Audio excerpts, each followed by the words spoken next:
Kulong-kulo na. Lagyan natin yung dalagang bukid na prinito ko.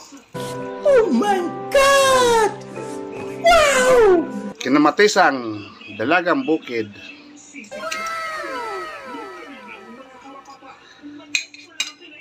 Siyempre, lalagyan natin ng talbos ng kamote. Yan, di ba? Ang sarap. Ang yummy naman. Kinamatisang dalagang bukid.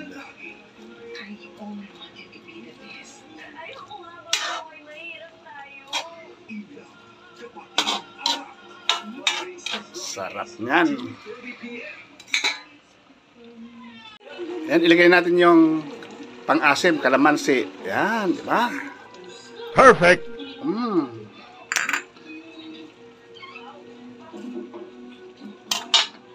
Thank you for watching.